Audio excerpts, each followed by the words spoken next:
ఇవాళ ఢిల్లీలో సీఎం చంద్రబాబు పర్యటించనున్నారు. పలువురు కేంద్ర మంత్రులతో సీఎం చంద్రబాబు భేటీ అవుతారు. ఉదయం 10:30 కేంద్ర మంత్రి సిఆర్ పాటిల్తో సమావేశం కానున్నారు. మధ్యాహ్నం 12 గంటలకు కేంద్ర మంత్రి అర్జున్ రాయ్ మేఘ్వాల్తో భేటీ కానున్నారు. ఏపీలో ఖాళీ అయిన రాజ్యసభ స్థానానికి అభ్యర్థి ఎంపికపై చర్చించనున్నట్లు తెలుస్తుంది. రాజ్యసభ స్థానానికి ఇప్పటికే నోటిఫికేషన్ విడుదలైంది. ఈ నెల 29తో నామినేషన్ గడువు ముగియనుంది.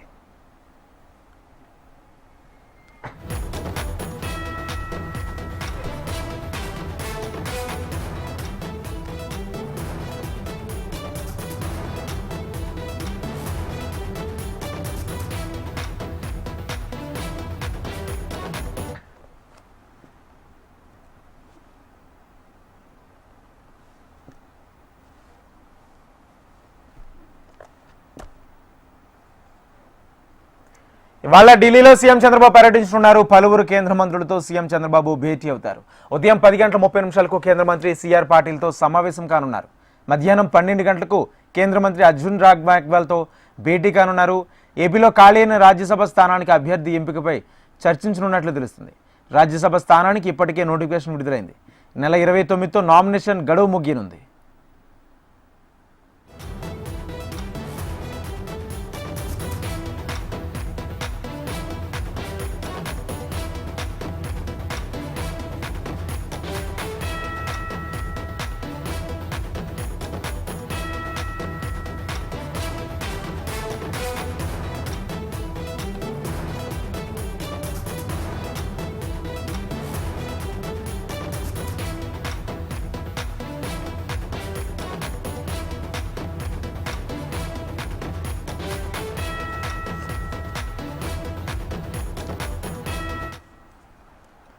ఇవాళ ఢిల్లీలో సీఎం చంద్రబాబు పర్యటించనున్నారు. పలువురు కేంద్ర మంత్రులతో సీఎం చంద్రబాబు భేటీ అవుతారు. ఉదయం 10:30 కేంద్ర మంత్రి సిఆర్ పాటిల్తో సమావేశం కానున్నారు. మధ్యాహ్నం 12 గంటలకు కేంద్ర మంత్రి అర్జున్ రాయ్ మేఘ్వాల్తో భేటీ కానున్నారు. ఏపీలో ఖాళీ అయిన రాజ్యసభ స్థానానికి అభ్యర్థి ఎంపికపై చర్చించనున్నట్లు తెలుస్తుంది. ఇక రాజ్యసభ స్థానానికి ఇప్పటికే నోటిఫికేషన్ విడుదలైంది. ఈ నెల 29తో నామినేషన్ గడువు ముగియనుంది.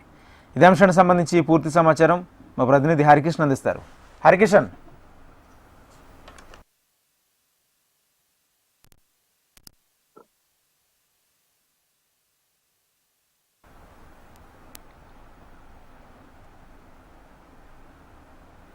హరికిషన్ అంటే ఇవాళ చంద్రబాబు పర్యటన నేపథ్యంలో ఎవరెవరిని కలవనున్నారు, పూర్తి అప్డేట్స్ ఏంటి?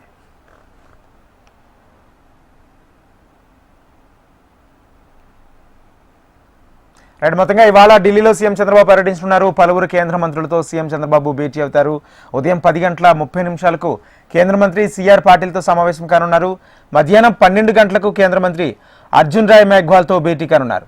ఏపీలో ఖాళీ అయిన రాజ్యసభ స్థానానికి అభ్యర్థి ఎంపికపై ఈ భేటీలో చర్చించే అవకాశం ఉన్నట్లు తెలుస్తుంది. రాజ్యసభ స్థానానికి ఇప్పటికే నోటిఫికేషన్ విడుదలైంది. ఈ నెల 29తో నామినేషన్ గడువు ముగియనుంది.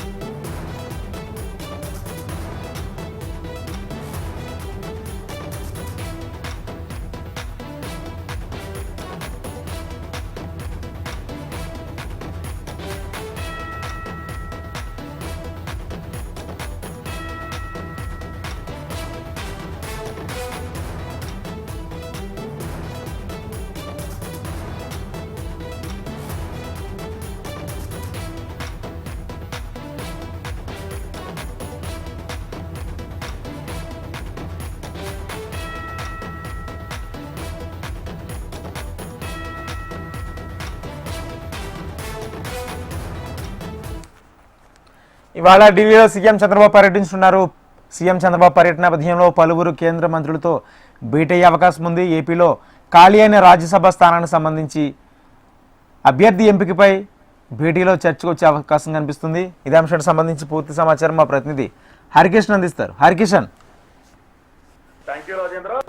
మనం చూసుకుంటే 5 రోజుల వ్యక్తిగత పర్యటన తర్వాత గత అర్ధరాత్రి విదేశాల నుండి ఆంధ్రప్రదేశ్ ముఖ్యమంత్రి చంద్రబాబు నాయుడు ఢిల్లీకి చేరుకున్నారు.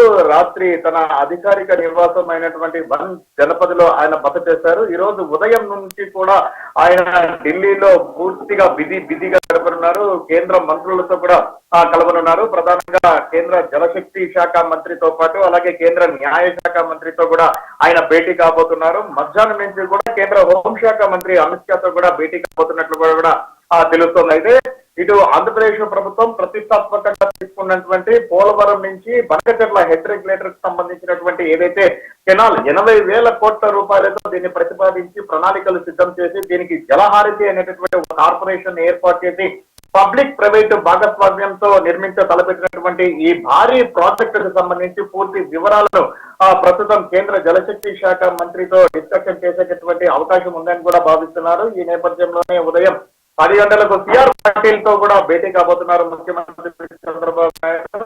దాంతో పోలవరానికి సంబంధించినటువంటి నిధులు అలాగే ఏదైతే నిర్వాసితులకు సంబంధించినటువంటి నిధులు వాళ్ళకి చెల్లించేటటువంటి వాటిపైన కూడా పూర్తిగా ఈ భేటీలో డిస్కషన్ రాబోతున్నట్లుగా కూడా తెలుస్తోంది. మరోవైపు న్యాయశాఖ మంత్రితో కూడా భేటీ కాబోతున్నారు. మెగావాల్తో ఏదైతే కర్నూలుకు సంబంధించి హైకోర్టు బెంచ్ ఏర్పాటు చేస్తున్నారో, మరోవైపు గత వైసీపీ ప్రభుత్వంలో కర్నూలు కేంద్రంగా జాతీయ న్యాయ కళాశాలకు వైసీపీ ప్రభుత్వం అప్పుడు శంకుస్థాపన చేసింది. అయితే ఆ న్యాయ కళాశాలకు సంబంధించి మరి ఇక్కడే ఏర్పాటు చేస్తారా లేదంటే మరొక చోటికి మారుస్తారా అన్న దానికి సంబంధించి కూడా పూర్తి చర్చ వచ్చేటటువంటి అవకాశం ఉందని కూడా భావిస్తున్నారు. ప్రధానంగా మాత్రము ఈ కూటమి ప్రభుత్వాన్ని అధికారంలోకి రాకముందు ఎన్నికలకు ముందు ఒక స్పష్టమైన హామీ ఇచ్చింది. హైకోర్టు తీసుకురాలేం కానీ హైకోర్టు బెంచ్ని మాత్రము కర్నూలులో ఏర్పాటు చేస్తామని, దానికి అనుగుణంగా అడుగులు వేసేందుకే ఈ రోజు కేంద్ర న్యాయ మంత్రి మెగావాల్తో చంద్రబాబు భేటీ కాబోతున్నారు. మరోవైపు మధ్యాహ్నం 2 గంటల నుంచి కూడా కేంద్ర హోం శాఖ మంత్రి అమిత్ షాతో కూడా భేటీ అవుతున్నారు. ఇందులో ఇటీవల తన పార్టీ సభ్యత్వంతో పాటు రాజ్యసభ సభ్యత్వానికి రాజీనామా చేసినటువంటి విజయసాయి రెడ్డి రాజీనామాతో ఖాళీ అయినటువంటి రాజ్యసభకు ఎవరిని ఎంపిక చేయాలన్నటువంటి దానిపైన కూడా చంద్రబాబు అమిత్ షా మధ్య చర్చ జరిగేటటువంటి అవకాశం ఉందని కూడా భావిస్తున్నారు. అయితే తమ ఒత్తిడితోనే విజయసాయి రెడ్డి రాజీనామా చేశారు కాబట్టి ఆ స్థానం తమకే కేటాయించాలని చెప్పేసి బీజేపీ శ్రేణులు అడుగుతున్నట్లుగా కూడా తెలుస్తోంది. సో ఈ నేపథ్యంలోనే ఇంకా 3 సంవత్సరాల పాటు ఈ రాజ్యసభకు సంబంధించి పదవి కాలం ఉండడంతో దాంట్లో ఎవరిని నియమించాలన్నటువంటి దానిపైన కూడా అమిత్ షాతో చర్చ జరిగేటటువంటి అవకాశం ఉందని కూడా భావిస్తున్నారు. మరోవైపు మే 2వ తేదీన అమరావతి పునర్నిర్మాణానికి సంబంధించి శంకుస్థాపన చేసేందుకు 2వసారి ప్రధాని నరేంద్ర మోడీ అమరావతికి వస్తున్నటువంటి నేపథ్యంలో ఆ సభ వేదికగా ఖచ్చితంగా అమరావతికి కేంద్ర ప్రభుత్వం పూర్తిగా కట్టుబడి ఉంది. ఏదైతే ఆర్థిక పరంగా కానీ లేదా కేంద్ర సహాయ సహకారాలు అందించేందుకు సిద్ధంగా ఉన్నామన్నటువంటి సంకేతాలను ఆ సభ నుంచి ప్రధాని ద్వారా చెప్పించే క్రమంలో ఈ రోజు ఈ కేంద్ర మంత్రులతో మీటింగ్ లో అంటే ఏదైతే చర్చ ఉందో ఆ చర్చలో స్పష్టంగా చెప్పేటటువంటి అవకాశం ఉందని కూడా భావిస్తున్నారు. ఇటు 30,000 ఎకరాలు అదనంగా గ్రీన్ ఫీల్డ్ కోసం అమరావతిలో సేకరించేటటువంటి దాంతో పాటు 5,000 ఎకరాల్లో అమరావతి ఇంటర్నేషనల్ ఎయిర్పోర్ట్ ను కూడా విస్తరించే క్రమంలో వీటన్నిటికి సంబంధించి కూడా కేంద్ర మంత్రులతో ఈ రోజు చంద్రబాబు ముఖ్యంగా బిజీగా గడపనున్నారు, చర్చించబోతున్నారు. మొత్తానికి మాత్రము ఈ రోజు కేంద్ర మంత్రులతో చర్చించిన తర్వాత స్పష్టంగా ఒక హామీ తీసుకొని ఆయన సాయంత్రం అమరావతి